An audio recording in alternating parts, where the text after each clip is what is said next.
one with a 68% on the PK. So obviously power play is a big key to this one. What's worked so well on the power play?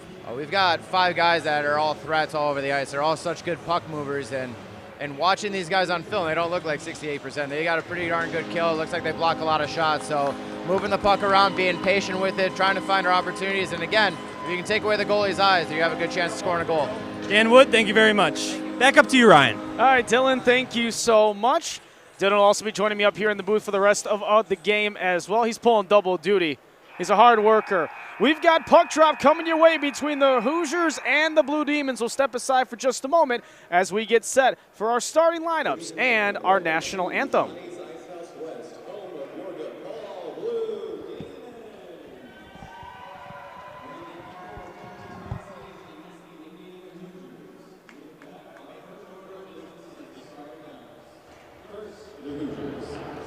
At left defense, number 19, Rio Warner.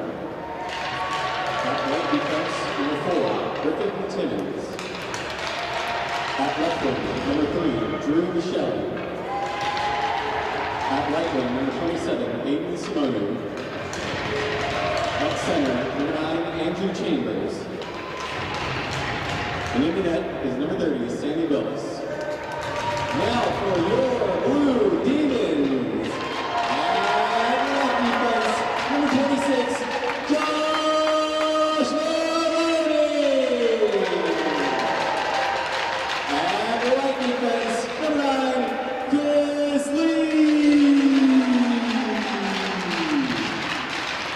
At left wing, number 72, Billy Passion. At right wing, number 16, Danny Manorino. At center, number 8,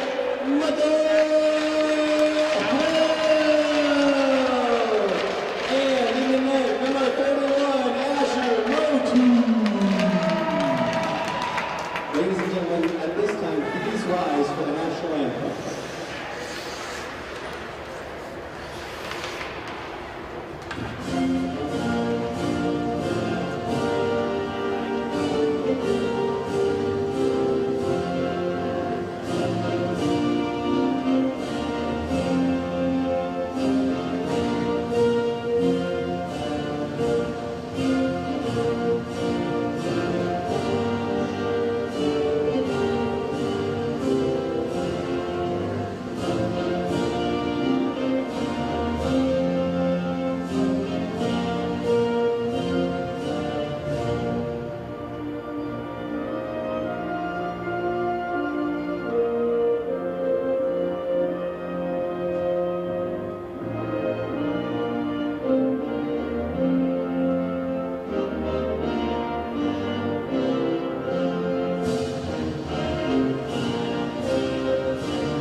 So as both teams have had their starting lineups and our national anthem concluded, we are set to go here inside Johnny's Ice House. It's a cold and windy night here in Chicago, but we've got some hot ACHA hockey for you on this Friday night. As I mentioned before we had our starting lineups and national anthem, Dylan Ward, double duty man. He's down behind the bench. Now he joins me back up here in the booth. And when we even talked to Dan Wood, the head coach of Depaul, Dylan, before we got started tonight, he had said this matchup is basically even all across the board. Yeah, and he also pointed out that it's probably DePaul's biggest test to this point. I mean, you saw the Aurora team come in here a couple weekends ago and hand them their first loss of the season. Good rebound by DePaul to win the next game, 5-1, and then they come off a 7-5 win over Adrian last weekend. And by the way, Brock Ash, the 7th goal scorer for DePaul. That's DePaul's 100th goal through 15 games. Unbelievable offense. Needless to say, not a bad start as puck drop is underway. Again, the Hoosiers in the road reds. DePaul in the home whites with the red trim on your screen. DePaul going right to left to start our opening period. Yeah, and this is a team in Depaul who had that shock not that long ago. As you see a couple shots in on net, and a stop there made by Sammy Billis, who comes in with a 6-2 record, just under 3 goals allowed per game so far, and a .912 save percentage. Because if you go back to that time when we saw them against Aurora, a bit of a wake-up call for this Blue Demons team. Definitely, and the way they've responded is incredible. I mean, 7-5, a little bit close, too close for Dan Wood's comfort, but a win is a win. And you mentioned that 7th goal, that last goal that Depaul had in that match against Adrian was Brock Ash's 17th of the season, as that shot is blocked wide away by Motu, as that one hits up off to the netting on the far corner and out, so we'll have a face-off forthcoming. One fun game to play tonight is which team is going to be penalized first, and when is that going to come? These two teams come in with huge penalty minute numbers. Indiana averaging 17 PIMs per game, DePaul 20. As now Lee up along in front of us, he sends it down, and no icing call. No, they will be calling icing. Didn't see the arm go up initially, but either way, this will go back into the DePaul end for another face-off. Yeah, and those penalties really going to help DePaul. I mean, their penalty kill right now is 84, which is pretty good, and I mentioned it in the interview. 68.2 is the exact count for Indiana on the kill, and 37% on the man advantage for DePaul. It's just a recipe for some DePaul goals if they can get the opportunity. Ash gets it back in towards neutral ice. Hoosiers take possession back. They'll bring it into the DePaul end. It's Lee. Got 21 points on the season, 6 goals, 15 assists. That's a nice check into the boards there by Ty Hogan, number 26. Or rather, excuse me, Emilio Arana, 28, as now there's a possible 2-on-1. Arana going to the right, to his left, and then on the backhand. What a start for the Hoosiers. It was a 2-on-1 opportunity, and they get the opening strike against DePaul on their home ice, 1-0. Well, that's a nice goal for Emiliano Arana to come here in his homecoming. And it was just sort of right place, right time. He was right there to get enough elevation on his backhand. For Arana, that's goal number 5 on the season, point number 6. He was an absolute stud for Providence Catholic here on the south side in the Chicago area in his high school days, but now a freshman and gets a goal. So an opening statement made by the visiting Hoosiers, who are here for a couple of games this weekend. Of course, we've got tonight and then tomorrow night at 6 p.m. these two teams facing off right here at Johnny's Ice House once again. As DePaul looking for a quick answer after allowing one in the opening minutes of our first period, as that one is sent down for another icing. And we'll have this back in the DePaul end for another faceoff. Yeah, and that's not going to make Coach Dan Wood very happy. That's the second icing DePaul has committed in the opening 2 minutes of this game, especially when you've got a goal allowed in between them. Not something you want to be doing if you're DePaul. Theodosopoulos in the faceoff for DePaul, and he wins it for the Blue Demons, as this will be rung to the far wing corner. But a turnover in the DePaul zone. Another almost 2-on-1 opportunity. That was Will Jeremy, their leading goal scorer on the season with 15. He almost got his sweet 16th right there. But a nice stop by Motu to block that one away. Back into the zone once again. Centering pass in. Couple of deflections. Motu standing tall, and he ends up covering the puck. Awesome awareness there by Motu in net. I mean, he just saw 2 or 3 shots right there. This is going to be a fantastic look on this angle. If we can get that. But, I mean, Motu, you know, the awareness, the quick reaction speed, that's what you want if you're head coach Dan Wood. Quick shot attempt in off the face-off. Goes nowhere. Motu sticks it away. Up at the near point, DePaul looking to kind of settle things down, as Indiana has been having most of the possession time so far in our opening minutes of this first period. They have that opening goal. Emilio Arana has the 1-0 edge so far early on. Centering pass there, stopped by Motu. Puck still alive right behind the net. A battle along the boards there. Play centered back out, near wing shot again, saved by Motu. Comes back out again. Well, the Hoosiers are really just trying to get everything in on net to every single possibility. As again, this one, no shot happening there. We're going to get a whistle, and We're going to have a penalty as well, so the Blue Demons are going to go on the power play. I believe the penalty is against the Blue Demons, as a matter of fact. We'll see what the official word is, but a man was taken down right by the slot. Here's a replay of it. This is the shot right before, and this is where the penalty happens right there. I believe they're going to call holding. We'll see. Actually, you know what? They waved it off. Yeah, nothing there, so it's still 5-on-5. I saw the arm go up. So did I. It was off to our near side as this one is flicked on in by Billy Passion, and a glove save easily made by Sammy Billis. So I guess a negated penalty keeps us at 5-on-5 hockey, Dylan. You don't see that very often, Ryan. Health now will look to take the face-off forward to Depaul here in our first period of hockey. As now quickly up ahead with a couple of nice stick handles there going in is Michelli. That one chipped on in, still back behind the net. As this one rolling to the near side. Play still along the boards. And the Blue Demons will get it out back to neutral ice. I want to welcome you guys here back on the Depaul Blue Demons Hockey Network. Apologies for some technical difficulties we may have had before. So if you're just catching up, there was a goal scored by Depaul and Michael Health, his 16th of the season, which has us at a 1-1 tie. We thank you for joining us here alongside Dylan Ward. I'm Ryan Fahey here on the Depaul Blue Demons Hockey Network here on YouTube. Astia Desopoulos working it on a 1-on-4, just has to dump it in before a change.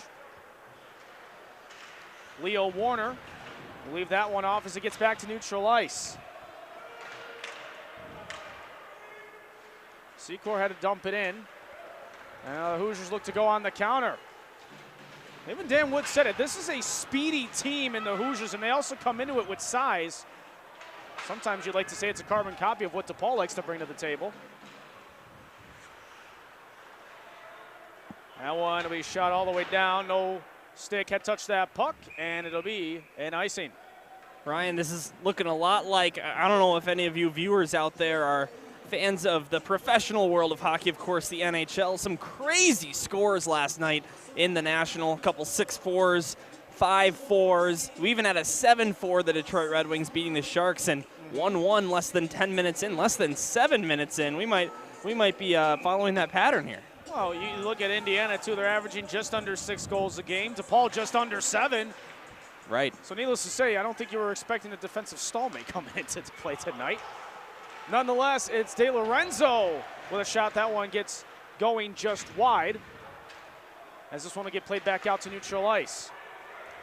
Hawkins plays it towards the penalty area. Turnover, Passion. What a move in! He's all alone, and a pad stop made by Billis. And then he takes a hit after that. That's sorry, Ryan. That's an unbelievable pass. Not to mention the attempt. I mean, he put it through the legs of the defender and came all the way in on net. Unfortunately, you hate to see him take that hit right after the play. That was spectacular from Depaul. I can't believe that didn't go in. What an opportunity from Billy Passion. And they actually are going to call that a penalty. He did take a hit after play had stopped. So that's going to be on Leo Warner. I believe they're going to call it for cross-check after the play. Well, it looks like you got a guy in the penalty box for each squad here, so they're going to play 4-on-4. Yeah, they also put Danny Manarino in there, and because we saw some of the extracurriculars on that replay that we just had a moment ago. I don't know what he would have done to do much. Maybe it's you don't see what the first act was. It's the retaliation more so than anything, but nonetheless, we got some 4-on-4 hockey here for a couple of minutes. And with these high-scoring teams, Ryan, boy, I wouldn't be surprised if we get a goal in the next 2. A lot more open ice now for both teams. This one up now for Jackson Leptic. Lost it as he just crossed over the blue line. Paul looks to reset. Leptic finds Ash. Gets it in on the near wing. Battle along the boards. A good stick there along the boards by Kissel. 24 in red, Jack Kissel, the senior from Rye, New York. As this one, the Hoosiers get back into the zone. Ash will recover nicely and flick it out to neutral ice.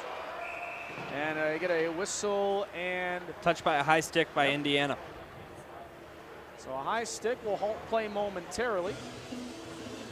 And while we do have a moment, let's obviously go ahead and thank our sponsors for our broadcast here tonight. I'd also like to give a shout out to our friends at Goodman Elite Training, along of course with Firefly, MO2 Properties, and last but not least, First Trust. Thank you to our great sponsors for giving us the opportunity to be here at Johnny's Ice House here tonight on this Friday night for ACHA hockey. And it's a capacity crowd here, I should say, as well, Dylan. Oh, yeah. Not a seat to be found in the bleachers to our left nor our right. Really felt the effect of that down at the bench during my interview, and I got to look up. We also didn't see you stumble and slip on the ice either, so you No, have that sir. going for yourself. No, sir. I'm proud of that one. I was talking to our camera out, Matthew Freeman, and I was looking at him, and I said, boy, Dylan's doing quite the shuffle out there. Lucky the cameras weren't rolling when that happened. It was my first time going down there for a sideline interview here at Johnny's Ice House. Couldn't quite figure out how to get to the bench. Decided to beeline across the ice, and I'm very happy I didn't slip, Ryan. Well, the best part about that is that we both knew where you could have went, and you didn't take the route. We just saw you crossing the ice, and the Zamboni was still making his laps, and I'm like, oh boy, hope he doesn't get hit by the Zamboni. Yeah, and that's kind of the problem. I had to go fast on the ice to avoid getting hit by the Zamboni. Obviously, it was an appropriate distance away. Well, you made it out of there, and that's all that matters. I sure did. I sure did. We got 15 seconds on the 4-on-4. Hoosiers look to appear to be calm to let this go to an eventual 5-on-5, and both teams will get back to full strength. Oh, but maybe not right away, as Pasha may have something to say about it. Flicks it on in, and that one swallowed up by Sammy Billis. 1 second left remaining on the dueling penalties. Yeah, and what's kind of strange, Ryan, is that I feel like over the last 2 minutes, we had a suspiciously low amount of offense for these two teams. I mean, coming into the game before that 4-on-4 play, they were just going back and forth, and they couldn't quite seem to find a lot of space to get those good scoring opportunities. Patrick Brandenburg won that face-off for the Hoosiers. They still have it in their own zone.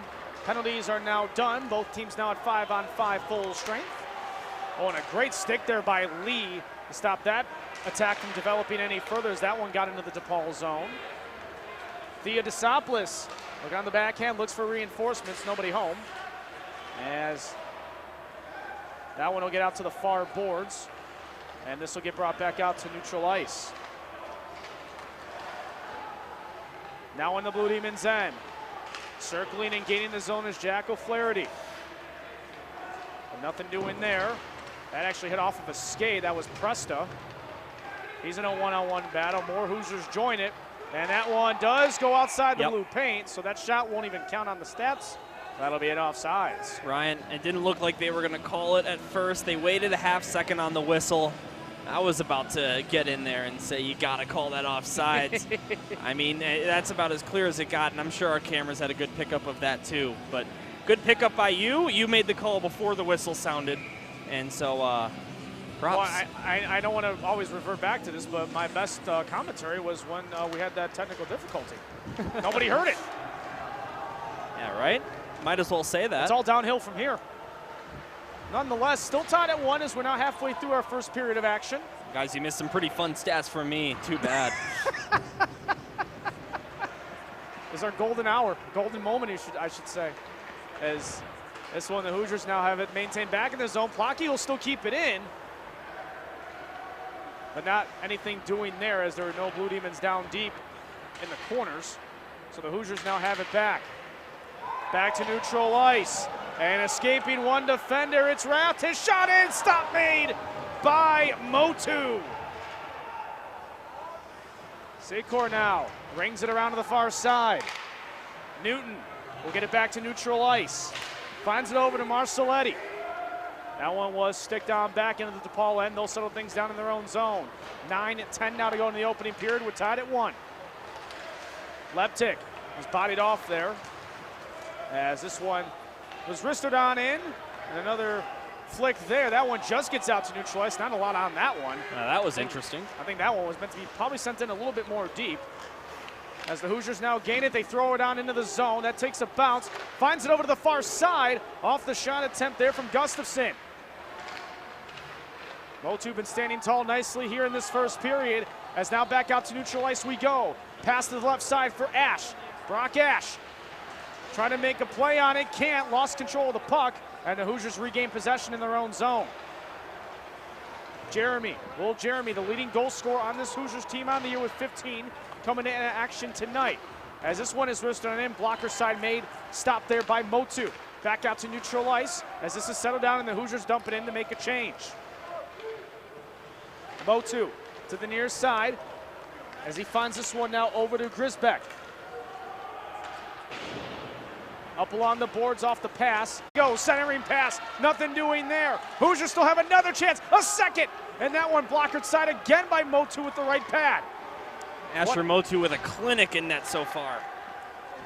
Now back out to neutral ice. Depaul Blue Demons settling it down. Manarino couldn't get the pass cleanly from Health. Back to neutral ice. Hoosiers gain possession, almost a big hit there, but staying with it and taking it is Offenbach. Offenbach lost possession, trying to get the shot in there on a one-on-one opportunity. Now Blue Demons will try to take a breath. Have it back behind their own net, and it's Lee. Lee gets around a defender, gets tripped up, and that will be a penalty. And now the Blue Demons will have their first power play of the night.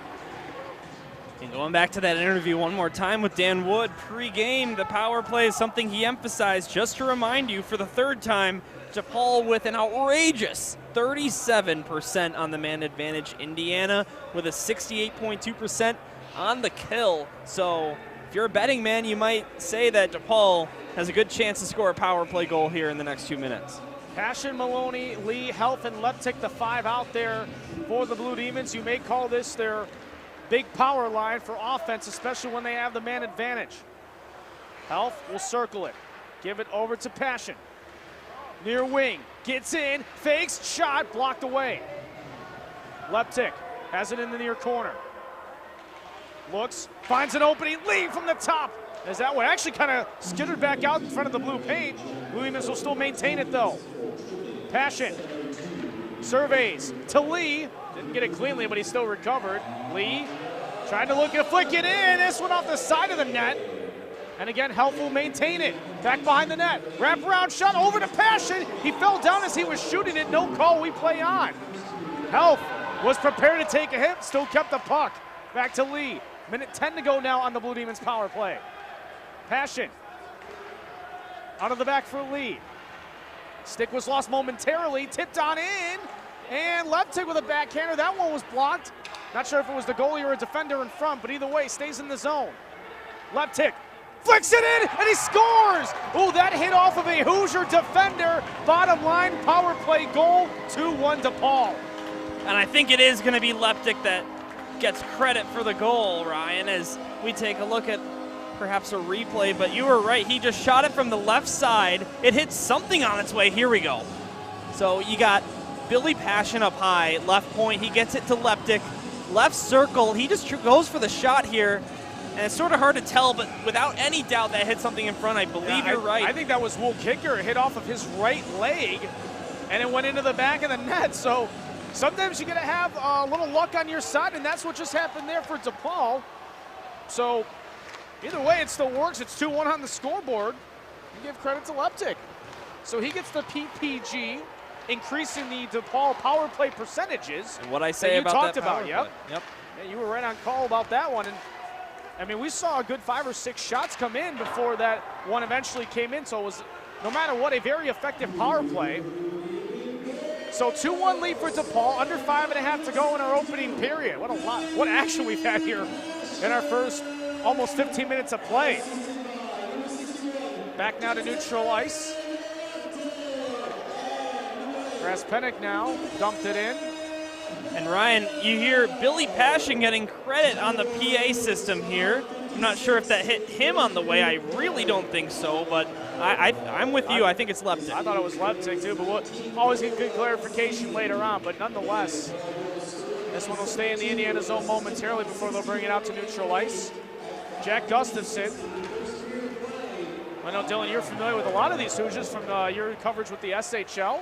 before their time coming to Indiana. Of course, Jack Gustafson, the leading scorer for Loyola Academy in the Scholastic Hockey League varsity division last season. I believe he had 54 points in 27 games.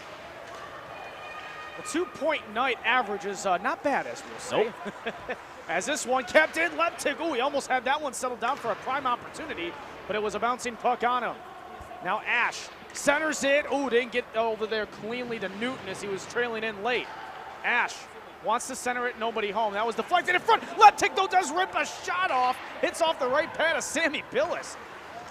What timing there by Billis to see that one coming quickly. As now, that one was in the Depaul zone. Ash almost blew out a tire there, but he maintains his balance. Ash gets around a defender, and that one, oh, I thought it was going to go back into the net the way Billis's reaction was. Bottom line, no goal. We play on, stays in the Hoosier zone momentarily. Unbelievable play from Brock Ash regardless. What an opportunity for the captain to try to deliver. As this one sent back into neutral ice, 3:30 to go, 2-1 Depaul. Again, this is off of that early response we saw just a minute and some change into the opening period here, where the Hoosiers got out there quickly thanks to a goal from Emilio Arana. And there you go. There, you see it again. Indiana scores first, DePaul comes back with 2, and now they have the lead. It's something about the comebacks, Ryan. They know how to respond after allowing the first goal. Motul ringing around near side. Health now brings it in. Lost him momentarily, got around a defender. Great speed trying to center it. Manarino wasn't there in time. Back up along the far boards. Indiana will take it back. They'll bring it into the Blue Demon zone. That one sticked away momentarily. A backhander goes nowhere. Billy Passion now has it. And he will dump it back to neutral ice. 2.5 now to go in our first period. Another change for the Hoosiers.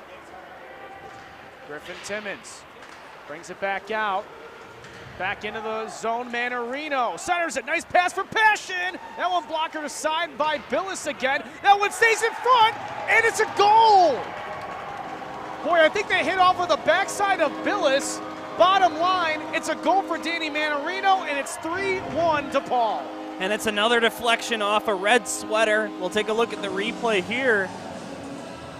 And the shot is taken there by Billy Passion. The save is made. And then, yeah, Manarino, he must just deflect that off unless he found an impossible angle. Short side on the left wing. Unbelievable start for DePaul here with a 2-goal lead. So 3 unanswered. And boy, from the last, I'd say 12 or so minutes, it has been all DePaul with momentum and attack opportunities.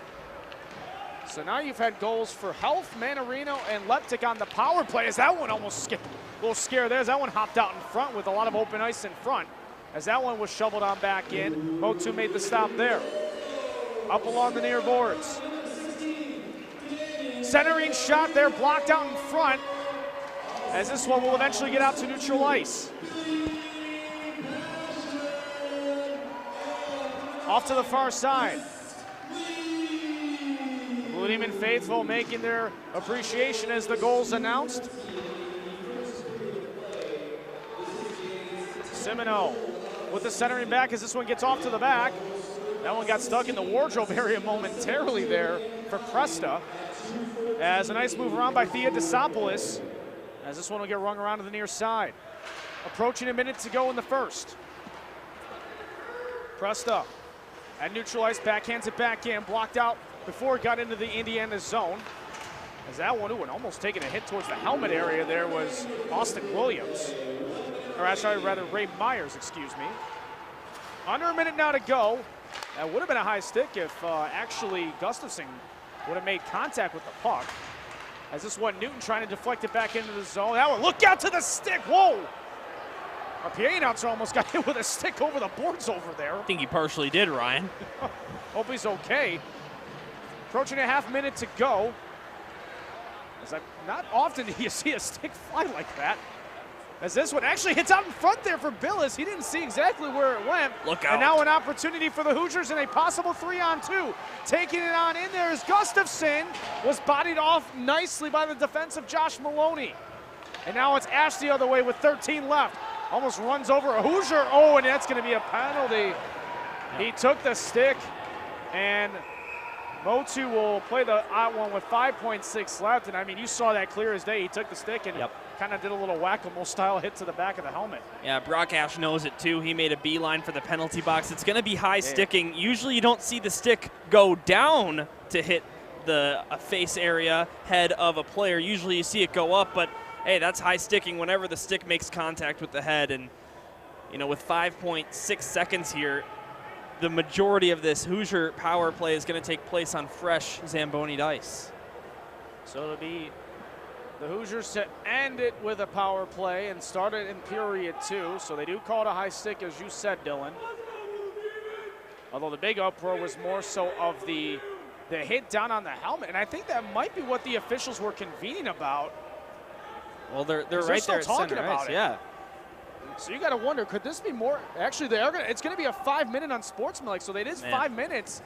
Now, that was the concern I had, because there was more of discussion to it than a regular high stick. So this is more crucial now for Indiana to get back into this down 2. So you'll take this with a 5-minute power play. You'll lose a few seconds as this period comes to an end, as this one's cleared out, but we're going to have quite the interesting start to period 2. Yeah, and of course, don't forget, if there's anybody out there that is not totally keened up on the rules of hockey, whenever you get a 5-minute major penalty, it's ongoing. It doesn't matter if you score a goal, the guy doesn't get let out of the box until a full 5 minutes is up. And as the teams head off for the second period, I'm just going to sneak this in here because I know she's watching. Want to give a big shout out to my little sister, Emmy Ward, the big 1-3 today, the teenager birthday. And I know we had a nice little dinner over at Ron of Japan at Northbrook earlier tonight before I came down here. So Emmy, happy birthday. I love you. Well, happy birthday, Emmy, as well. So 3-1 Depaul as we will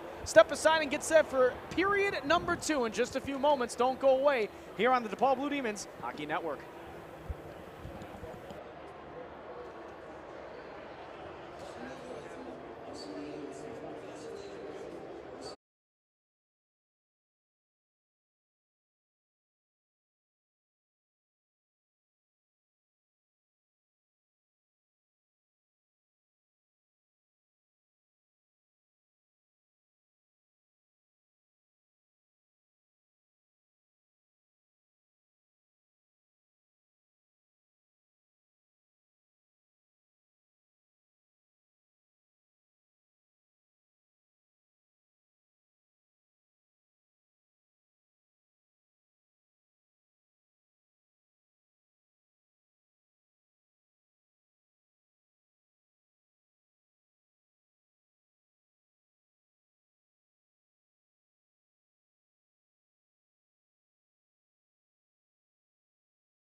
about to get set for second period action between the Blue Demons of DePaul and the Hoosiers of Indiana. Alongside Dylan Ward, Ryan Fay with you inside Johnny's Ice House.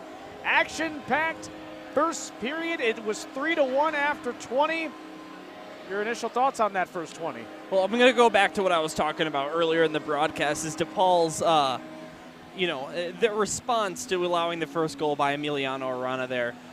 I mean, that was a goal less than 2 minutes in, right? So, and you look at their record, they've allowed the first goal now in what is 9 times and scored the first goal 9 times. Pardon me, 8 times and 8 times. But DePaul only with 1 loss on the entire season. They know how to respond after allowing the first goal, and it really goes to show you that it takes them a second to get comfortable in a game, but boy, do they get comfortable fast, and they proved that. But let's set the stage for how this second period's going to start.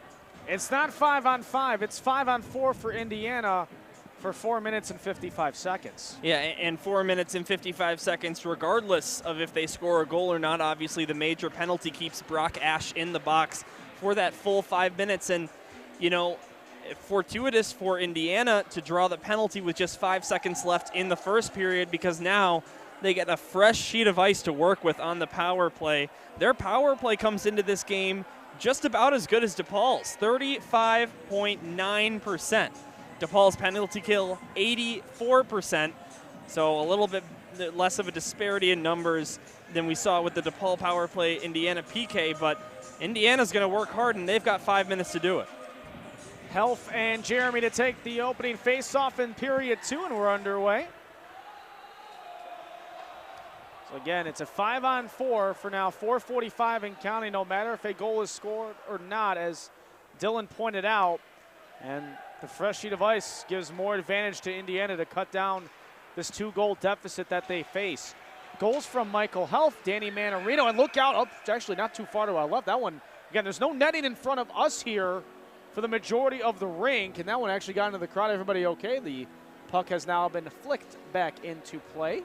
And not to mention, Ryan, of course, we've got the long change in the second period, meaning Indiana's bench is right here in their attacking zone. So it's going to be easy for them to go over to the bench and make a change on this power play. A lot harder for DePaul. Back now to the point. As the Hoosiers are going to take their time with this one. Deflected and in towards Motu. He makes the stop.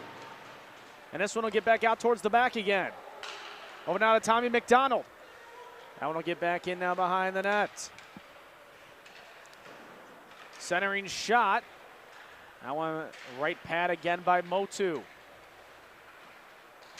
This one hits a few sticks in front. Loose change there. That one did squirt there towards Motu. He makes another stop, and a missed pass there gets it back to neutral ice, and the Hoosiers would have to reset, but Blue Demons will maintain possession. DePaul's got 9 shorthanded goals on the season, which is unbelievable. And you can see right here, their puck possession while shorthanded is incredible. Lee now bringing it in with some space. He scores! All by himself. Chris Lee, goal number 7 on the year, and make it tonight 4-1 DePaul. What did I just say, Ryan? There's a shorthanded goal for the Blue Demons. And Asher Motu was incredible on that penalty kill. He was making save after save. I think he made 3 saves before DePaul finally got possession of the puck, and then Lee, you said it perfectly, all by himself. He just gets around a couple defenders and goes top cheddar there. That is a great play for DePaul and a great way to start this PK. Point number 22 on the season, and he gets it shorthanded. Again, it stays this way even though they're still shorthanded. There's 3:23 left on the major penalty to go that Brock Ash got at the latter end of period number 1. But a nice answer for DePaul, knowing they had some questions to answer coming to start this second period, Dylan. Not a bad way to do it. But again, a lot of time here still for the Hoosiers. And a whistle, and it wasn't a save, it was blown before. And I believe we are going to get another penalty. Or did this actually hit the netting above? And I believe that is what the call was. So hit the netting above. We'll have it back at the far wing for a faceoff. Linesman has some words for Newton on the near side before the draw. So now this one will get played back to the far end. Rain counterclockwise behind the net. Up to play it is Hawkins. He'll look to chip it in. He gets it right back. Little give and go action. This one wristed on in. Motu makes the stop, and this one will be sent down the other way. Come on, you got to give him a shot on goal on that. I know it hit the far boards, but that's directly on net. Can't get better than that. That's going in if it's an empty net, Ryan. I will. I'll bring that up with the head statistician down on the between the benches, and we can see if we can add that later. First, let's make sure he's okay from that stick. Yeah. Again, man, you don't see. If you were with us for that, that's something I don't think I've ever seen before. I mean, that was up a good 15 feet in the air, as this one shot off the side of the cage. Nothing there for Motu to do. As this one almost flicked out or towards neutral ice, kept in at the point nicely there by Leo Warner. Sent to the far side, shot in, stopped by Motu again. Makes a second stop, and it also hit off the side of the post there on top of it. Coming on in, that one wristed wide. Big pressure from Indiana after allowing that shorthanded goal. They are not happy. Nice use of the stick there from Motu coming out of the blue paint momentarily. Sent off to the near point. Centered back. This one. Passion trying to make a stop on that to get a turnover. Wristed on in. Centering shot blocked out in front. And a slide there by Secor to stop that from developing. On the backhand, center there. And that one just missed off the stick of Ethan De Lorenzo. Minute 18 to go on the man advantage for Indiana. Center, oh, nicely done with the stick to get it back to neutral ice. Michael Braspinik. Suddenly, Ryan, here, there's only a minute 5 seconds to go on this power play. This has been a stellar kill for the Blue Demons. I'm not talking about the shorthanded goal. I'm talking about the defense. That just adds to it. Health takes a tumble. They're trying to create a turnover at neutral ice. This one will get sent back down. Over to play at O'Flaherty. Neutral ice play still once again with 45 to go on the man advantage. Now it's up centered there for Tommy McDonald. McDonald lost it momentarily, picking it up from behind. Off the, and in. What an initial stop there by Motu. Hit off the glove. Couldn't swallow the rebound. It was alive for another few seconds. And with the man advantage still for 33 more seconds, it's now 4-2. And you mentioned this drop pass. I think that was actually intentional, and let's see, I believe that was Will Germani getting the final touch on it, but I mean, it goes off the post and then off Motu and just over the goal line at what, 2 miles per hour. Tough break for Motu and his Depaul Blue Demons, and a power play goal for Indiana gets them back within 2. Still 30 seconds to work with a man up for the Red Sweaters. So Jeremy will get credit for it right now. 16 now goals on the year. Seen a lot of players here that have scored tonight get their sweet 16th on the season. Seen a trend here as we played a minute in some, or 1 period in some, I should say. Still on the man advantage for 10 more seconds are the Hoosiers. Maloney gets a nice stop to have that develop from being any more of an attack. This is back down in the Hoosiers' end. And the man advantage now has come to an end, and we are back to full strength 5-on-5. Boy, it would have worked out great if it was my sister's 16th, huh? Of course, yeah, happy birthday to your younger sister, Emmy.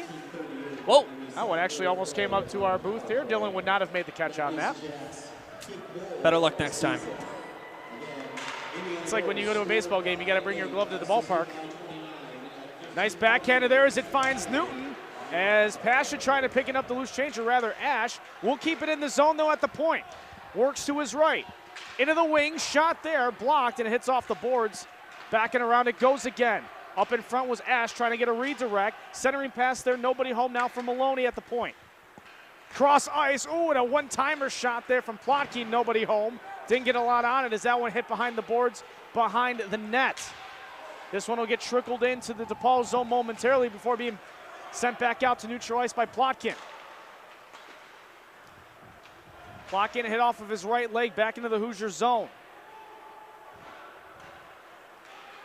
Up to the far boards, nicely done for a hit there by Health, maintaining possession in the Hoosiers' end.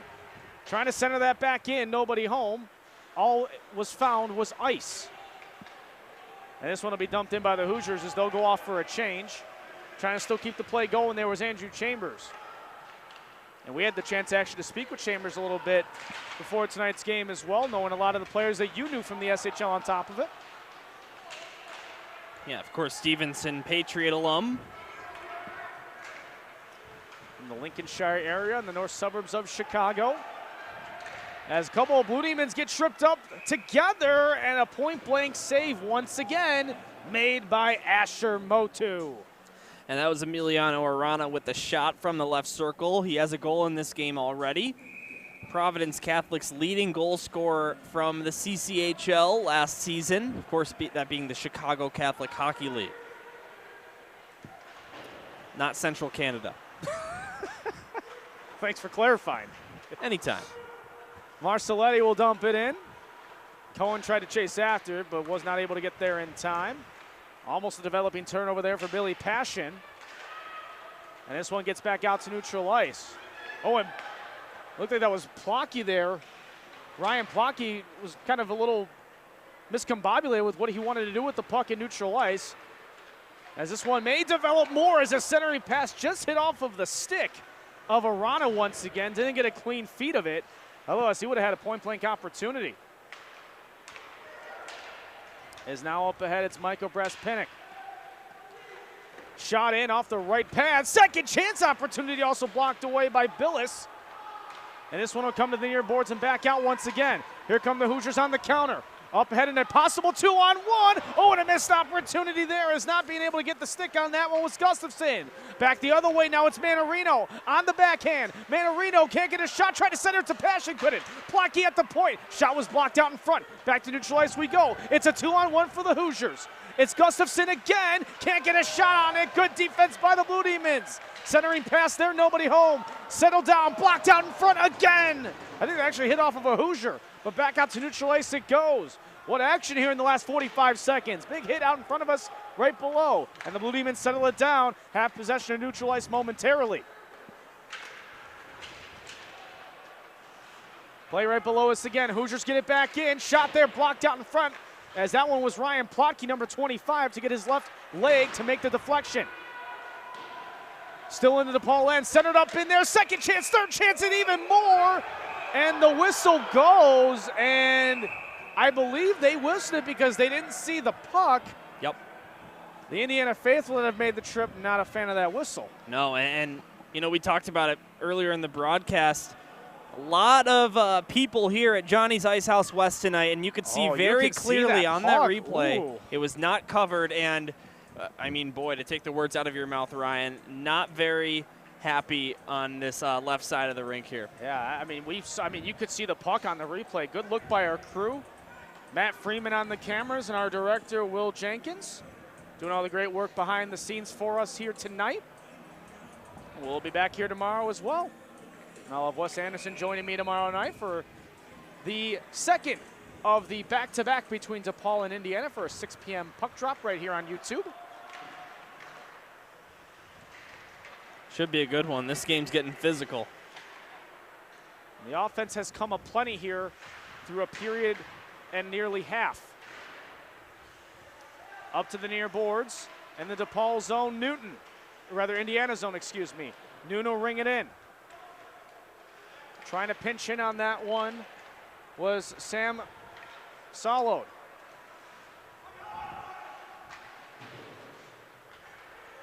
And that one, ooh, they're going to call an offsides. Is coming to bring that in was Jack O'Flaherty. O'Flaherty will raise an arm, not really too thrilled about that, but this will come back out towards neutral ice. Indiana bench very visibly upset after that call, especially because you got to think that they feel that they missed the earlier call on that play. But the offense, in spite of not very many goals here as of late, and by late I mean the last 5 minutes or so, just end-to-end action. I mean, to quote you, what action? This one, camera off, Matt Freeman had almost stuck out of the way. This is going to go all the way down also for an icing. And some pleasantries exchanged after the whistle. Indiana bench again not happy with this call. And you know what? I think I gotta give them credit. The whistles seem to be favoring the home team a little bit here as of late. Wouldn't be surprised if we see some makeup calls coming up here. They were generally surprised at the late call for the icing. As, I mean, it was correct to the point where no one touched it, but it looked like that one may have been ahead of the blue line, but it's an icing we play on. Faceoff was won there by Depaul. And this one will come back out now to neutral ice. And this one will get rang around. Theodosopoulos keeping it in the Hoosier zone, tried to center it, nobody home. He was looking there for Marco Presta. And this one, nice keep in there by Lee. Lee, he did it all by himself on one goal, gave it to Theodosopoulos again, but he got tangled up. And here come the Hoosiers now the other way. McDonald trying to get around Maloney. Centered there, nobody home again. Off to the far point, shot in, blocked out in front. A couple of more sticks and a block stop there. I don't think Motu ever saw that one, but it goes to the far boards. That one is not going to be a high stick. It was a delayed high stick there, but Depaul touched it first, so it was waved off. Good call there for you to see that one, Dylan. Saw the arm go up initially, but good job on the follow-up. As this one almost centered in through all the traffic. A shot did go off, I believe. As Maloney now on the far side. Paul, and I got to be honest with you, Ryan, I did not see the call. Yeah, or the play, I should say. It was away also from the puck, and it was in the near corner boards where it's hard for our vantage point in the booth to see it. But either way, it's going to be another man advantage here for the Hoosiers. 2 minutes. And they did get a power play goal off of that 5-minute major that ended the first period and started the second. So an opportunity here for Indiana to chip away at this deficit once again. 8:09 to go here in period 2. And there also hasn't been a power play in this game that wasn't successfully converted on. Depaul 1 for 1, Indiana 1 for 1. And I'm glad you're with us here on the Depaul Blue Demons Hockey Network here on YouTube. Apologies for some of the technical issues we may have been having earlier in the period, but we're glad you're still with us on this Friday night. As Manarino, he almost stayed all the way through that one. As that one got taken to the back end behind the net, lost his stick, wanted a call, didn't get it. So it's going to be a boarding call just as we get clarification on it, as Motu's going to make the stop. So as it was along the near corner boards, that's when Secor went in with the boarding call. Hard for us to see from a vantage point, but that's what it was. Ryan, I'm not going to lie. I don't think you gave Asher Motu enough credit for that save. He just completely lunged out to the near side to stop that puck. You got to think his groin might be hurting a little bit after that one. We'll see how much he continues to stand tall for this Blue Demons team. He's been nothing short of incredible so far this season.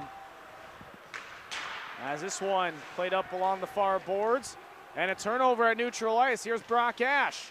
Ash looking to wrist it on in, blocked out in front.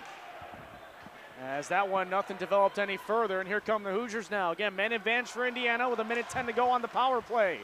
Set to the far side, centering pass, nobody home, and Leo clear it. I want to mention also Brock Ash was in the penalty box for those full 5 minutes. He's responsible for 2 of the shorthanded goals Depaul has scored so far in the season, so they were able to do it without him, and you see him pressuring up there. It's no question why. And you know, with Brock being one of the leaders on this team, he wants to make up for that 5-minute major miscue that he had, as that one was chipped out in front and blockered away. As this one gets back now to the top. That one blocked in front initially by Passion. A bit of a whiff there on that first shot. Second one deflects away as Brass Pennick got a stick on that and actually hit off of a Hoosier on the bench. So that'll stop play. That should be a penalty. Too many men, or either interference or one of those two things. We'll see what the referee decides to call. I know that's a penalty in the NHL, Ryan. They don't appear to be calling for anything, I don't think. They're just going to have it back at the right wing for a faceoff. Maybe the rules are a little different here. Blue Demons will get the faceoff win.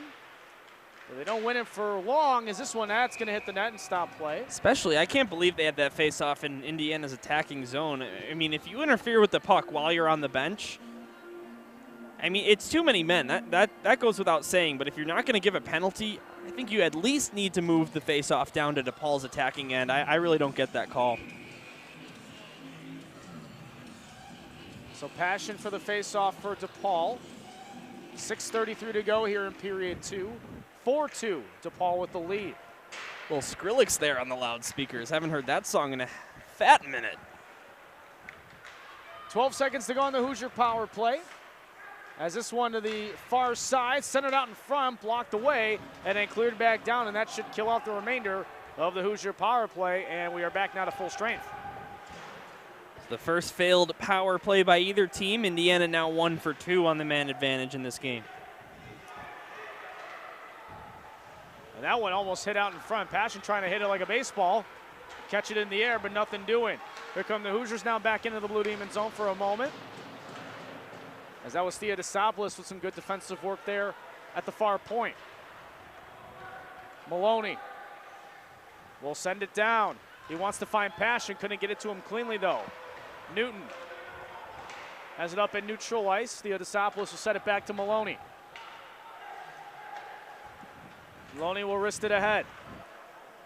Nothing doing there for Presta, gets it back to Maloney. So Blue Demons perhaps maybe catching their breath a little bit as we get towards the closing stages of period 2. Look out as that one's deflected over to the Hoosier bench again, and that'll stop play. Yeah, it's interesting. We saw the offense really pick up early in this period. I believe we saw, in that 4 or 5 minute power play to start the period, it was a Depaul shorty and then a Hoosier power play marker. Kind of slowed down a little bit since then. We're stuck at this 4-2 score. And I don't know if we're going to get one before the end of the period. I wouldn't be surprised with how high offense. Yeah, but we know how these two teams operate. I wouldn't rule that out, especially with just over 5 minutes to go in the period. As Theodosopoulos has that one lost in neutral ice.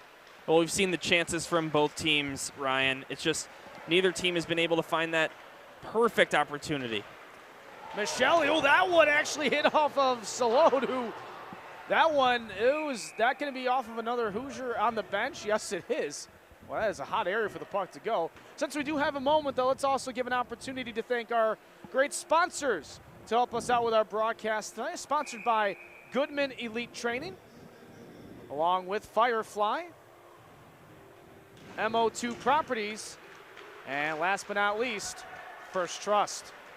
We want to thank them for their great sponsorship and partnership for our DePaul Blue Demons hockey broadcast here on YouTube. They're on this Friday night inside Johnny's Ice House here in Chicago, alongside Dylan Ward, Ryan Fahey with you here on the call. Again, 4-2 our score in favor of DePaul. 4:30 to go in period 2. Passion to the far boards is canceled out there.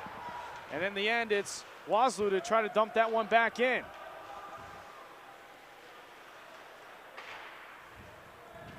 Mentioned the period of the long change. I think that's why we've been seeing longer strides and lack of offense from both sides, we'll say.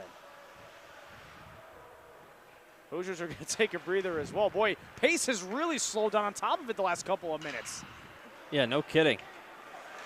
As I say that, Hoosiers try to bring it into the Blue Demons end. Nothing doing there. Passion will take it. Passion's had a lot of minutes logged so far through the first 2 periods of play. As he tried to put some stick handles on there, nothing doing on the centering attempt back behind the net. Just feels like, Ryan, every single zone entry for the last couple of minutes is either blocked at the blue line or like 1-on-2, 1-on-3, and the defending team is easily able to strip that puck away and prevent a shot on goal. Ash blew out a tire trying to get to the puck in the near point as the Hoosiers get it out of their own zone back into DePaul's end. Play to the far side. Leptic, ooh, it looked like he actually may have taken a stick to the head inadvertently, but didn't argue for much of a call. Placed the one at the far corner, looked to center it in. Motu with a couple of stops initially, but the next one to no avail. Jack Gustafson gets the Hoosiers within 1. And that is a signature Jack Gustafson celebration after the goal. Of course, we've talked about it a couple times in the broadcast. Former Loyola Rambler hockey player on the Loyola Gold team. Just gets that in the slot. And on the second look, he's able to get it. And there's the bow and arrow from number 20 in red, Jack Gustafson. He was a big offensive threat in the SHL, led the league in points last season, and gets a goal there. It's a 1-goal game, Ryan. His 9th on the season, 12 points now overall. And the game has now gotten a lot more interesting with 2:57 to go here in period 2. Yeah, no kidding. It was a 4-1 lead for Depaul at one point. Of course, that fourth goal was shorthanded.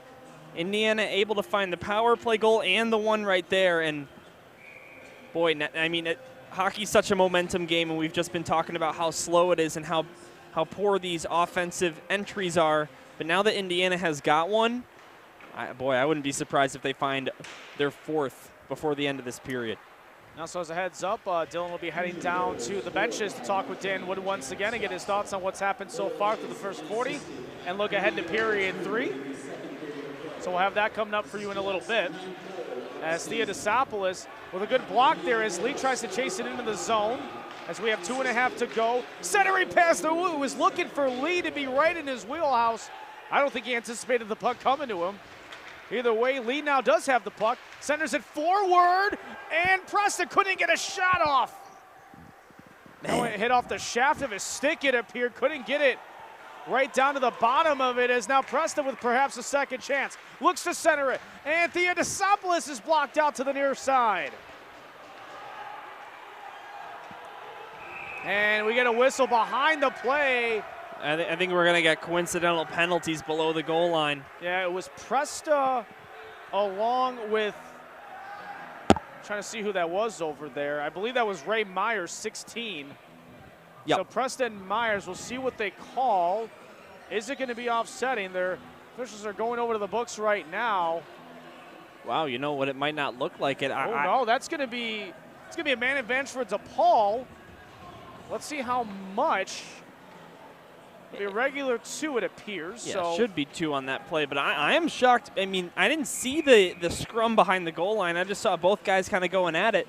But clearly the referee had his eyes on that play, and he only gives the penalty to Indiana. So Depaul on the power play for the second time of the game, 1-for-1. And we were talking about the disparity between Depaul's power play percentage and Indiana's PK. Let's see if Depaul can add to their lead here. This one squirts out of the zone, so Depaul are going to have to recalibrate.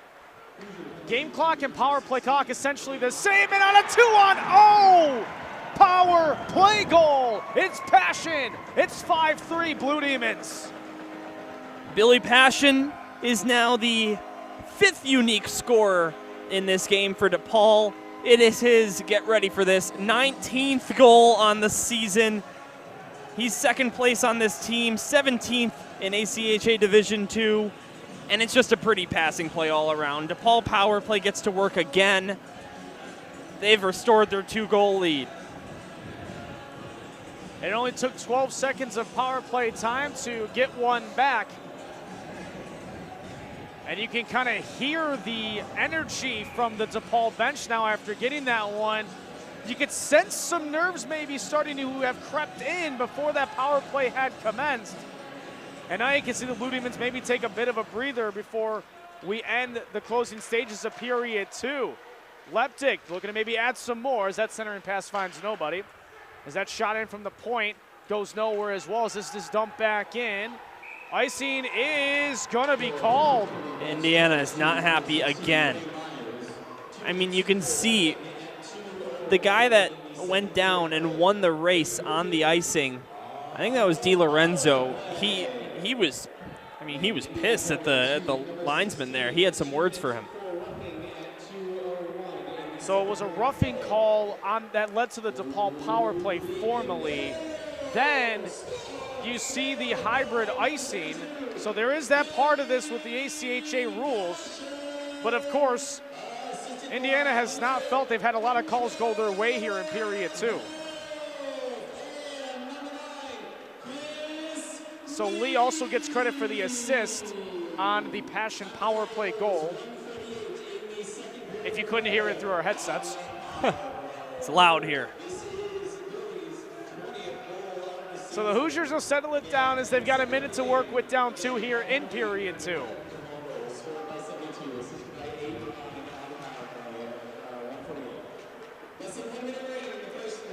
Ash will get it in. Almost got tripped up there from behind. Dan Wood on the bench wanted a call, didn't get it. I think that's the makeup call I was alluding to earlier. Or no call. Hey, that's Depaul bench right now, very frustrated with the officiating on that one. Saw the surrender cobra from head coach Dan Wood. As now Passion again, who just hits it off the glove of Sammy Billis. Wasn't able to swallow that up, and a rebound could have occurred potentially. As this one, nice takeaway from Manarino, finds Passion again. He's got 19 goals, and instead he gets an assist. Leaves it off, Danny Manarino, his second of the night, 6-3 Blue Demons. And talk about a satisfying to watch goal. Manarino, I mean, it's just, first of all, it's a selfless play to give that puck up. I mean, Billy Passion, you have a lane there. You get the puck over to Manarino, that's tape to tape. And Manarino from just inside the right circle. I mean, you talk about the perfect example of picking a corner. That top left corner was picked. Boy, oh boy, what a goal for Depaul. A 3-goal lead for them now. 11 goals on the season now for Manarino, 30 points on the season. As the final seconds tick on down, what an end to period number 2. We'll hear from head coach Dan Wood how that second period ended. I'm sure he'll like what he saw towards the end. It's 6-3 Depaul. We'll see how period 3 goes. We got a lot more still to do here at Johnny's Ice House tonight. We'll step aside for a few moments, and we'll get you set for third period action in just a little bit here on the Depaul Blue Demons Hockey Network.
back here on the Depaul Blue Demons Hockey Network. About to get third period action set underway. It's 6-3 in favor of the Blue Demons over the visiting Indiana Hoosiers. Before we do get to third period action, it's DW and DW once again. Dylan Ward with head coach Dan Wood. Thanks, Ryan. Coach, Manarino's got 2 goals for you. Other than that, 4 other unique goal scorers. A lot of depth on this team, but talk to me about Danny Manarino. Well, Danny Manarino does everything you want in a hockey player. He does all the little things you can see, so he's one of the guys that everybody wants to play with. On that last goal, he makes a play to push it up. He's working hard to come back, and then he gets rewarded with a great pass from Billy. Well, Indiana made it a little closer there towards the end of the period, but then you guys just said, hey, let's get 2 quick ones at the end of the period. What are you looking for here in the third to close it out? You know they're going to come out hard. They've been coming in. Their forecheck has been super heavy all night, so we've got to break that forecheck. But, you know, when we're moving our feet, we're deadly off the rush, so trying to get them quick in transition. Ideal world, we're playing the offensive end in most of this period, so we like playing hard no matter what the score is. All right, thanks, Coach. Ryan, back up to you. All right, Dylan, thanks so much. I'll be back up here in the booth in just a few moments. Just to reset the stage, 6-3 in favor of DePaul. Goals have been scored by, for Indiana's side of things, Emilio Arana, along with Jack Gustafson, and a power play goal from Will Jeremy. On the side for DePaul, a goal from Michael Health, a shorthanded goal by Chris Lee, 2 goals from Danny Manarino, a power play goal from Jackson Leptic, and then also a power play goal from Billy Passion. Has us at our 6-3 score. You see both teams now taking the ice with a fresh sheet set for period number 3. Again, these teams will meet once again tomorrow night, same spot. Instead of an 8:30 puck drop, it'll be 6 p.m., so a little bit earlier for you folks on a Saturday night to watch some ACHA hockey here on the west side of Chicago. It'll be myself and Wes Anderson for the call tomorrow night. It'll be Indiana going left to right here for period 3, DePaul right to left. And as Dylan Ward now joins me back up here in the broadcast booth, we got Coach's thoughts on it for how he wants to see period 3 commence. What are yours? Well, I think the biggest key here is to get the next goal, because Indiana has shown that they have the capability to come back on that goal by Jack Gustafson to get within 1. DePaul just exploded at the end there, as I pointed out in the interview, so next goal is huge in this hockey game. Again, this is a DePaul team that so far on the season averages just under 7 goals a game. Sounds like a video game stat, but I'm not kidding. And for Indiana's credit, they average just under 6 a game. Well, the scoreboard proves that stat for DePaul. Indiana not quite in a comfortable position in terms of that, but hey, they can get a couple. DePaul allowed 5 goals in their most recent game. That's tied for a season high goals against. Period 3 now underway. Leo Warner has it to the near boards in his own end. A turnover, though, centered for help. Oh, that one just shot up wide, top shelf. And a little scare there for netminder Sammy Billis. Just 25 seconds into this opening action of our third period. Help again with a shot. Another save made by Billis. Manarino couldn't pick up the rebound. And a shot there from Lee again, blocked off the side by the right hands of Billis. Lee, though, with some nice stick handles. On the backhand, shot is wide. Quite the action here, 45 seconds in. Passion keeping it into the Hoosiers zone. This one will get rung around, but the Hoosiers will get it. Blue Demons trying to make that early statement because, as Dan Wood told you, this is going to come down for an icing. You know, the Hoosiers are going to come out of this period hard and try to get aggressive out of the gates. Yeah, and obviously we see some pressure here from DePaul. 1 minute into the period, there's still a lot of room for things to happen. Indiana, they're gonna wanna find a way to come back here, and they're gonna do whatever it takes to make that happen. So as DePaul, you have to be aware of that, just like Dan Wood said. Hoosiers take the face off as it does not escape the zone. It stays in nicely. Here's Brock Ash now with an opportunity, and a glove save made by Sammy Billis. Out of the 5 different goal scorers for DePaul, Brock Ash is suspiciously absent from that list. Obviously, he's one of their top producers. And yeah, comes in the slot here and takes the shot from the left side. Goaltender there just catches it with his glove, makes it look easy in net. DePaul gets the face-off. As Plocky tried to keep it in, but to no avail. Now to the far side. Ooh, that one, a couple of players collide on the far boards, and this one will get rung on in for Motu to settle.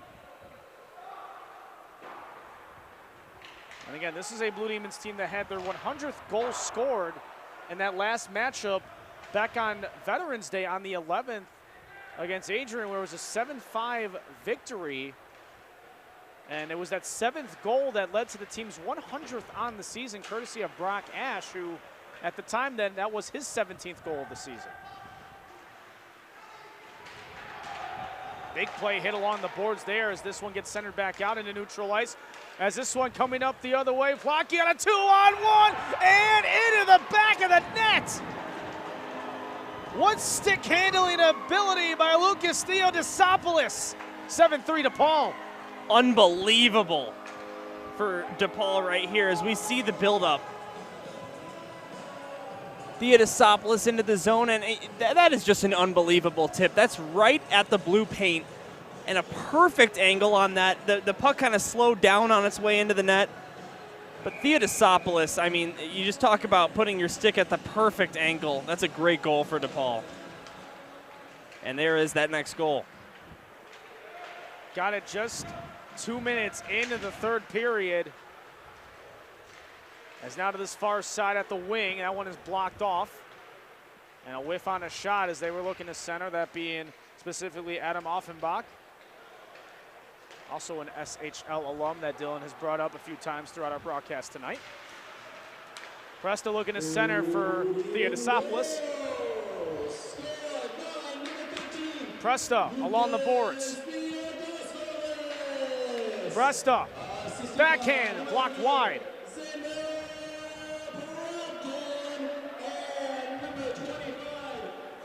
So a couple of assists also given on that goal, too, on top of it. Look out here. So a goalie comes out. Motu is out there, and he almost got tangled up. Not often would you be seeing him come out aggressively, but there he was there just trying to keep the play moving. As a couple of players collide along the boards. Play still in the Indiana zone, however. Marcelletti. Pinned up. Presta tries to keep it in, can't. And this one will get back to, I was going to say neutral ice, but the Hoosiers kept it in their own end for a second, and now they'll complete their change. As this one, that gets through the glass and the upper deck. That's a weird spot for the puck to fall below us, but either way, it'll be a face-off once again back in the Indiana zone. Not much, there's about maybe a foot gap between where we're at with the glass and below on the first floor, and that's where the puck landed. Wow, talk about threading the needle. Literally. So we get back to play. Hoosiers win the face-off, and now they look to come on the counter. Semino with a shot and a glove stop made by Motu. It kind of reminds me, Ryan, of, you know, you look at the ceilings here at Johnny's Ice House West, there's a lot of different stanchions and stuff. One of the most satisfying things is when I see a hockey puck just go perfectly through about 5 or 6 gaps and stay in play and not force a whistle. Haven't had to see any tonight so far, though. Nope, not yet. Although we did see a flying stick going towards the penalty area. That we did. Back in the early stages of period 2. Not much of a needle to thread for that. Drew Michelli will dump it in. Lee is the one to pick it up. Nothing doing there for the Hoosiers. Marcelletti looks to get it to Secor, who dumps it in. Cohen to try to trail it. Couldn't pick it up as the Hoosiers will reset. Up now it's Semino. Looks for reinforcements as the back end mates were changing. So fresh legs out there now for Indiana as Bradenberg lost the puck momentarily. Up along the near boards, it comes out to neutral ice, and here comes Manarino. He's got 2 goals. Can he go for the hat trick? Sent centering pass. That one stopped away by Billis, and now here comes Indiana on the counter. Up ahead, just out of the outstretched stick there of Will Jeremy, and instead Passion will play it at neutral ice.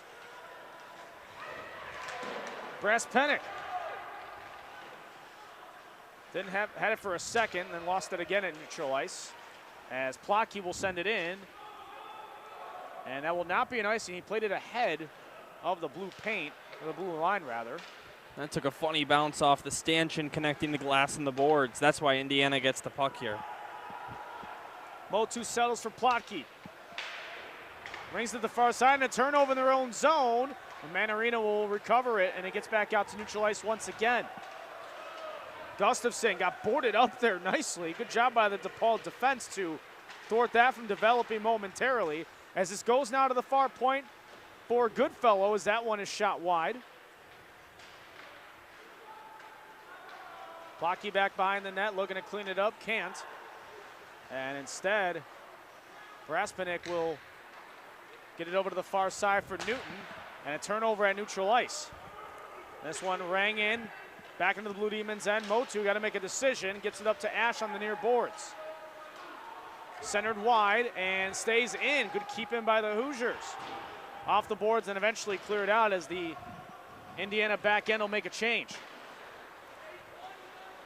Plotke will take it at neutral ice, leave it for Leptic momentarily. Instead, it's going to be played up for Ash, who couldn't get it as he tried to enter the Hoosier zone. It does stay in for a second, and Plotke will just dump it in. Takes a hit along the Hoosier boards as well.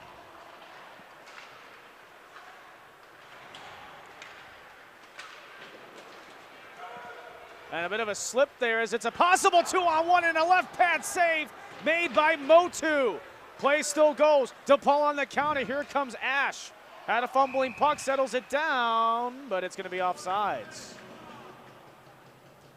I think Depaul, at this moment in time, it's pretty safe to say that they're going to win. Obviously, I don't want to speak too soon, knock on wood.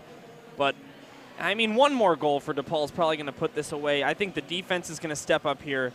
And I'm going to go ahead and say that they're not going to allow a single goal in this third period. You heard it here first, folks. I was about to say, we are live, and you said that. We can't go back and edit this. I'll be like Michael Helf calling a big win at a post-game interview following a loss, and sure enough, they did win. I remember that. Yes. That was the interview with Wes. He said guaranteed a big win, and we both were looking at each other like, wow, big statement. Yeah. But then it ended up being true that following afternoon. Yeah, so I'm going to pull a Michael Helf here and mark my words. Indiana's not getting another one. I'll say it again. We are live. Our director, Will Jenkins, is not able to edit that out for you in case that doesn't go your way. But nonetheless, under 13 to play here in the final period of regulation. 7-3 DePaul. A couple of power play goals, a shorthanded goal, and 2 from Danny Manarino, along with 1 from Michael Helf, who Dylan just mentioned a moment ago, the difference so far in this 7-3 score. Couple of shots on in. Motu didn't know where that one went on the third chance as it went behind him back to the boards. Flaherty looking to center, rings it around clockwise. Centered it over, and a nicely done. That was Michael Waslu, who was right place, right time to get a stick on it to clear. An onside play. Sorry Dumped about that, in, Ryan. nothing to be done there. Here comes DePaul on the attack. Into the far corner. Not able to be kept in, and here comes the Hoosiers. It's Chambers. Andrew Chambers in a one-on-one. Oh, great job there by Lee getting the stick out as he was going backhand, forehand, that being Chambers. Centered pass, nobody home. Lee will go on the backhand, get it back out to neutral ice for Cohen. Cohen now gaining space in the zone, and a stop made by Billis again off the right shoulder. Play continues to the near point, hits off of a skate. That's Cohen's. He'll look to center it back. Shot there, blocked out in front, as that was Eric Ketting. First time we're mentioning his name tonight. Play on neutral ice, finds Secor again. He'll play it back as it's going to find Lee. I would say Chris Lee, we mentioned he does have that shorthanded goal, but as a whole tonight, he has really had an all-around great performance. Completely agree with you on that, Ryan. He's just everywhere on the ice. He's playing two ways. Chris Lee, number 9 in white out there. Keep your eye on him. I'm sure he's not done tonight. Centered pass there, nothing doing. Backhanded stop on the second chance is then eventually swallowed up by Motu, and play will stop. So still 7-3, 11:03 to go here in period 3. Face off to the near right wing circle.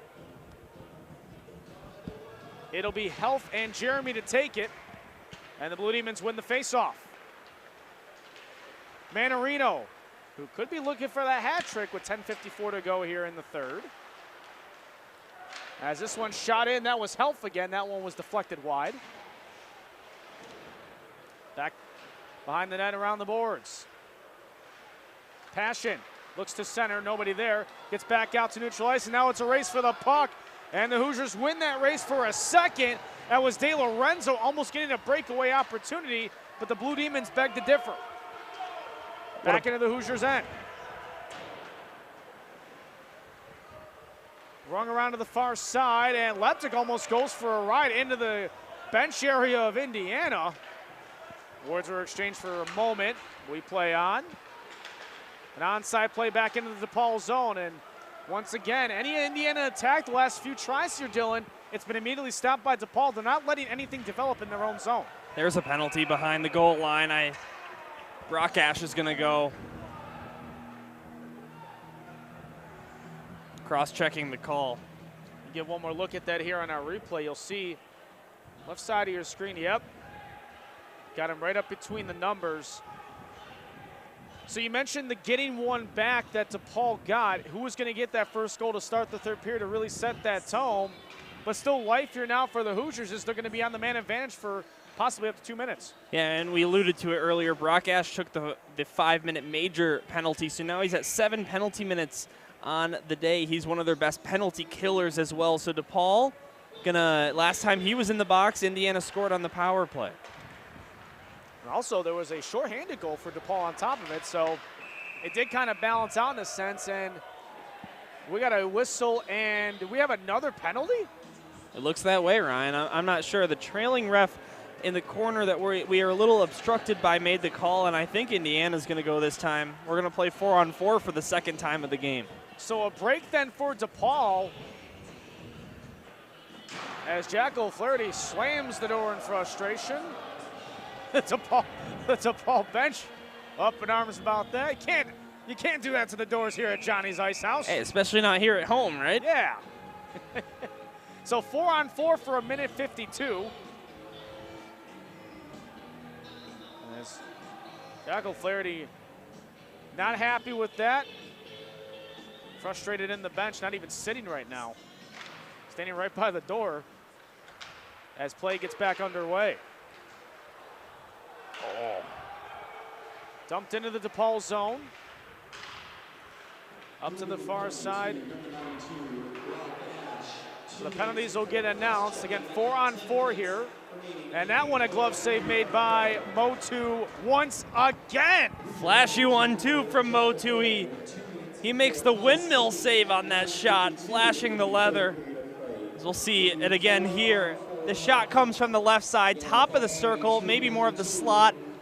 And yeah, you know, that's probably a little easier than Motu made it look. But hey, when the cameras are here, might as well make it a highlight, right? One, of course, to our friends over at the Indiana broadcast table have their full gear here, making the trip up to Chicago. That one poked away by Motu just to get it out of his area. Again, 4-on-4 here for 1:18. It was a high sticking call on Jack O'Flaherty after that faceoff had commenced off of the start of the DePaul power play, or rather the DePaul shorthanded opportunity. As this one, almost a ring around attempt, that one shot up high and wide. As there's a minute now to go on the 4-on-4. Warner leaves it off for Jeremy. Shot in, that one just wide. Trying to get a tip on that one was Tommy McDonald. Back out to neutral ice. Helf here, chasing up his lead. Couldn't get a backhand on it. Instead he does, leaves it for Helf, and he scores! His second of the night, 17 on the year, 8-3 DePaul. Michael Helf rows the boat after scoring his second of the year, and we've seen this play a couple times from DePaul. I mean, it's just the awareness net front to get there. It's the right place, right time for Michael Helf, but he has to make a split-second decision with that puck. Deke, shoot high, shoot low, shoot to the near side, far side. It doesn't matter. Helf knows exactly what to do, and he gets that into the top corner. And now, what do we have here? It looks like one of the Indiana Hoosiers is heading off of the playing surface. That's Germany. Yeah, so we're also going to get a changing goal So that's going to be Brendan McCaskey, the junior from Ramsey, New Jersey. He's 2-0 on the year with an 857 save percentage and allowing 2.5 goals per match that he's in. And I think also Brock Ash is going to get a penalty for excessive celebration. It'll be unsportsmanlike conduct, I believe. Actually, no, that's Helf's in the box. Yes. Because he's the one that just scored. Yes. For the celebration is what I'm talking about. Right, okay. And yeah, I believe that's an unsportsmanlike conduct. I can't figure it's anything else. The celebration, you know, it was a fun one, but 8-3. I get it for the referees. So it's going to be a 4-on-3 here for Indiana. A lot of open ice here for the next 44 seconds. As the officials will look to have everything sorted out now by the book before we get play back underway. Hawkins, Gustafson, along with De Lorenzo and McDonald are out there. And for Depaul, the three, it's Braspinick, Plotke, and Leptic. And Plotke took a bad stick after the fact. Oh, what a wide open opportunity. Just like that on the counter, Plotke fell down at center ice. It was an essential 4-on-2 for the Hoosiers, and they get one immediately right back. And it's Gustafson's second goal of the game. And now we got another Hoosier going into the box as we're seeing the replay right now. That's Jack Gustafson, the goal scorer. I don't know why. That is a bizarre penalty. I mean, he didn't celebrate. I mean, you look at him on the replay, he's taking a stroll back to the bench. I mean, unless something was said in this exchange right there. Right. That's the yeah, because look, he goes right to the box. I mean, that is just an interesting play. I'm really interested to know what happened there. Yeah, I might have to shoot Gustafson a text after this one. And yeah, actually, he's going to be gone. Yep. Yeah. Let's take one more look. So we did see Lepke right there. Oh, he took it right. Oh, yep. It was a high stick before the goal. So now, but my thing is, why would you not call it before the goal took place? Right, and you can see Tommy McDonald talking to the referee. Leptic is there too, a captain's meeting, and he's wondering the exact same thing that you just said. Because that shouldn't for be a how goal. I'm understanding this, and correct me if I'm wrong, if you're calling that a high stick, where he was clearly injured, but the play still continued on. It was a 4-on-2 into the Depaul zone. Right. If you're saying there was a penalty for that, why did you let the play continue? And if you're the officials, I should say. And especially in such a high-scoring game, and there you go. They just took it off the board. Yeah, so they're taking it off. And credit to Indiana for still playing that one through. And a 5-minute penalty. Oh, my goodness. So that's going to be a major – wow. This is a lot. Well, now they just put the goal back on the board. I don't know what's going on down there, but the referees are talking about it. This is a lot to unfold. So the goal is now back on. They took it off. Now it's back. But is it after – again, is the penalty after the goal? Was it before? I don't know. Because now going into the box is Emilio Arana. And I think that's just to serve Gustafson's penalty that he's now not in the game for. But boy, that is a really confusing situation, and now it looks like Helf is out of the box, and we're going to get a 4-on-3 for Depaul. It's funny, the Indiana broadcast crew's looking at me just as confused. Anyway, it's 3-on-3.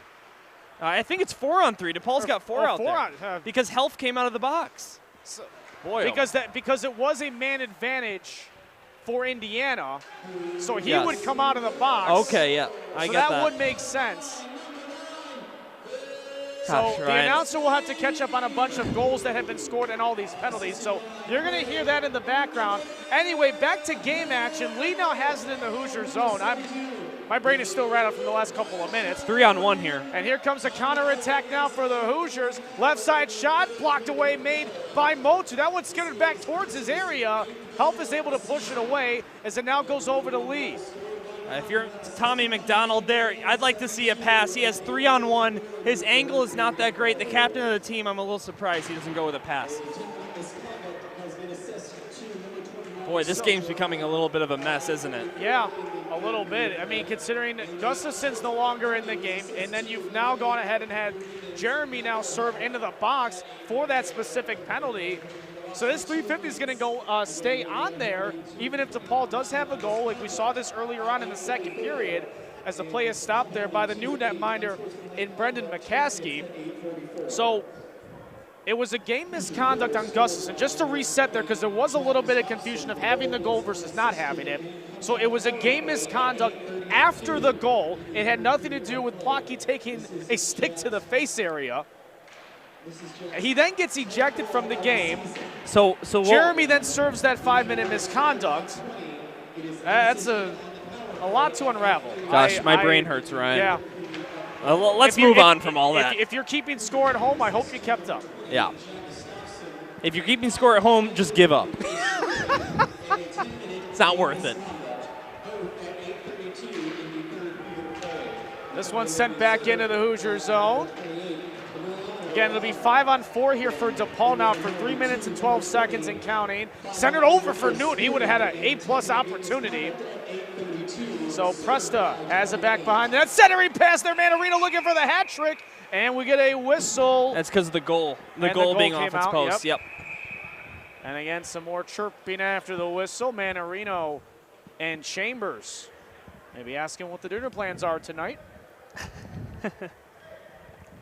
Just over 6.5 to go in our third period. 8-4 DePaul. Couple good restaurants around here. Bottom line, though, Dylan, what an entertaining game we've had here to start off this back-to-back between these two teams. Yeah, no kidding. And you know, if you're going to get a game that's a 4-goal margin with 6 minutes to go in the third, this is quite the one. I mean, penalties across the board. It was one of the big things we highlighted when we were talking about keys to the game in our pregame, that both teams take a lot of penalties, and boy, that statistic turned out to be very true. A lot of action, back and forth, second period. This has been a great game. Passion to the top now for Lee at the near point. In for Maloney, crossing pass, Health. This one to left, Passion. Oh, and what a save at the top of the net. The puck lands. Brendan McCaskey. Wow. And talk about fresh into the game. You'd see a test like that. He comes over. This is going to be great on the replay. Billy Passion took the shot. He's number 72, gets it right there. Oh, and just coming across. And the puck actually ricochets and lands on the roof of the net. And that's what drew the whistle. It didn't look like McCaskey even know that the puck landed into the wheelhouse of Passion at his right side. Exactly. Quick reaction time. Great stuff. Oh, and a whiff on the clearing attempt there by Drew Michelli. This one is still going to stay in the Indiana zone. Again, 2:20 to go here on the major penalty by Indiana, the misconduct.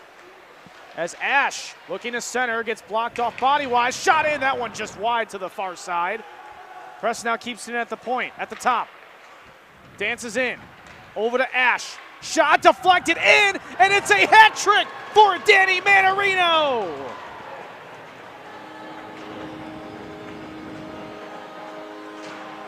We'll see who gets credit for the goal. Ash leads the charge back to the bench. I'm with you, Ryan. I think Manarino gets a piece of it. The shot is taken by Ash. Or no, you know what? That might deflect off one of the Indiana sticks. Will, our technical engineer, I'm not sure if you have the goal cam replay of that. Doesn't look like it, but we'll see what they announce. I think that after looking at that, I agreed with you in real time, but I think it's going to be Ash's goal. So we'll see how they announce it. Bottom line, it's 9-4 DePaul, and they still have the man advantage for 2 minutes. One away from double figures. And, of course, DePaul has a season high of 16 repeat, 1-6 goals in a game. So nothing out of the ordinary for this Blue Demons team tonight. Coming on in, Passion. Play still alive in the Hoosier zone. That one sent back out. Lee couldn't get to it, and they'll reset at neutral ice.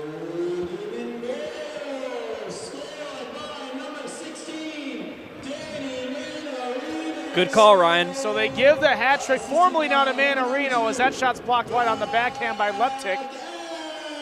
So Brock Ash obviously will get the assist. And they also gave the other assist to Presta. Couple of stick handling moves, and there they are.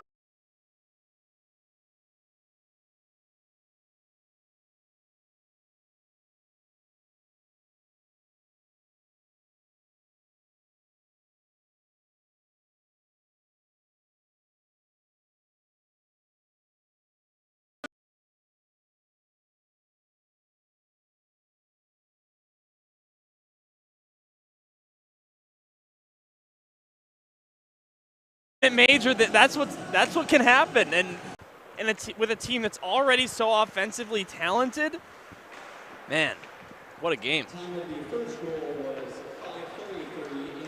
So it's 10-4 with 4:40 to go.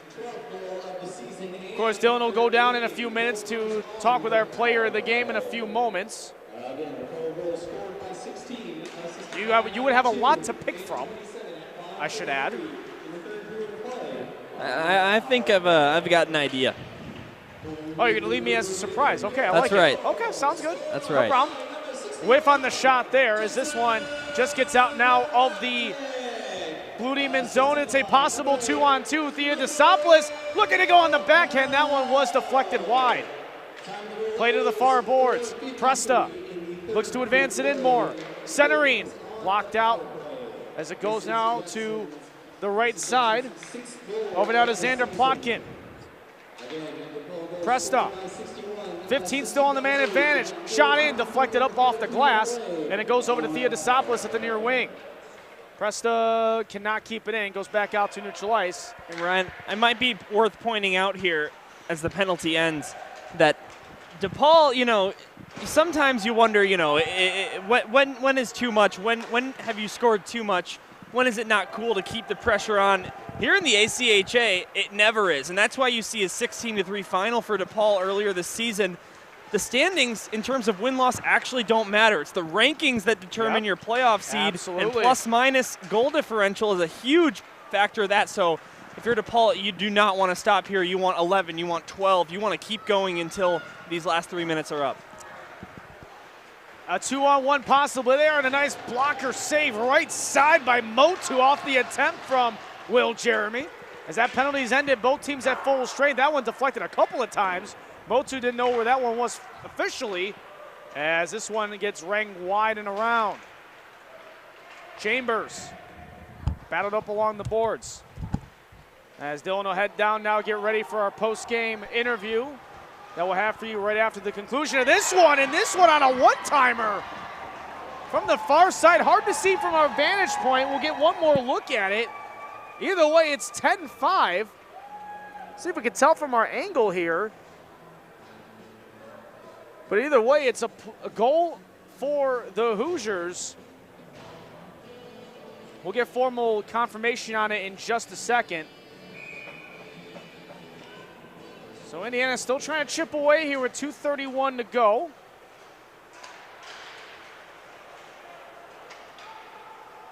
And also a net change happened middle of the third period. Brendan McCaskey replacing Sammy Billis. So Drew Michelle will get credit for that goal. That'll be his 4th of the season. Make that 12 points now for him on the year as we approach 2 minutes to go. Up ahead, Plotke. Marcelletti almost caught it into his own player at neutral ice.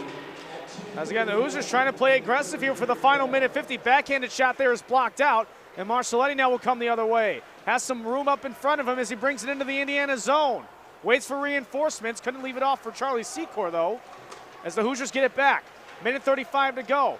Trying to still hustle in on that one for a shot was Jack Kissel, as a couple players tumble over at the far boards, and we get a whistle and a stoppage of play. As I believe the puck, hit the netting up top.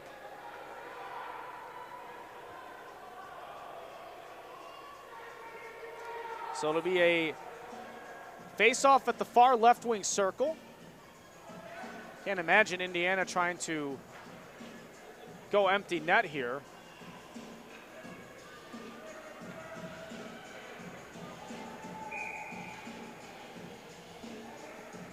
So Secor will take the face-off for Depaul. He wins it up against that battle of Jack O'Flaherty. Play still in that far circle. And Secor trying to clear, can't off the boards. As the Hoosiers still keep it in, looking for any opportunities they can to try to chip away here down 5 with a minute 10 to go. Centered up to the top. Point shot deflected in. I believe Motu got a piece of that one off the attempt there from Jack Hawkins.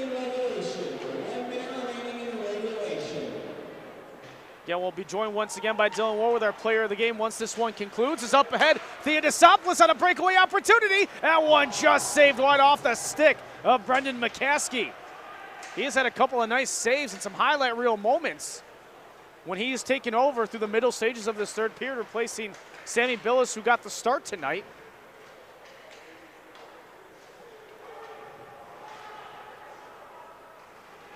Braspinik back behind his own end with 25 to go. Again, we'll be back here tomorrow night, 6 o'clock. Myself and Wes Anderson will have the call. As Xander Plotkin now gets in there on the backhand to the forehand. Slips and falls into the netting. And play will stop to get the net back into its normal spot.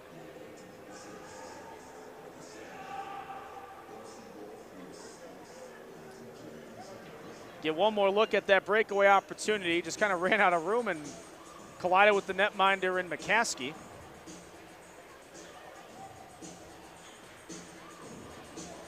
Again, back here tomorrow's. We do have a moment. Why don't we thank our sponsors one more time? As without them, none of this is possible. We'd like to thank Goodman Elite Training, along with our friends at Firefly, and of course, MO2 Properties. And last but not least, First Trust.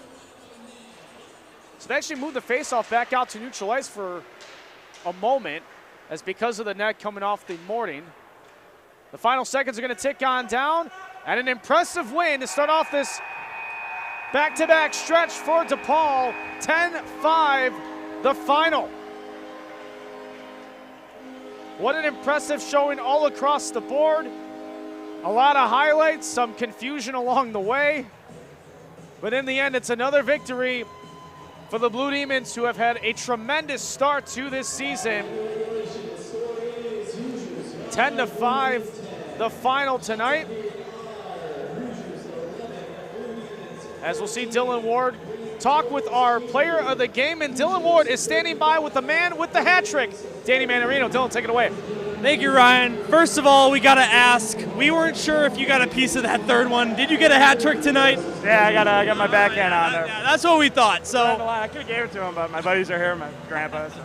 Also, 3 goals. Obviously, you guys have so much depth on this team, but you were able to get 3 out of the 10 tonight. What worked so well for you offensively?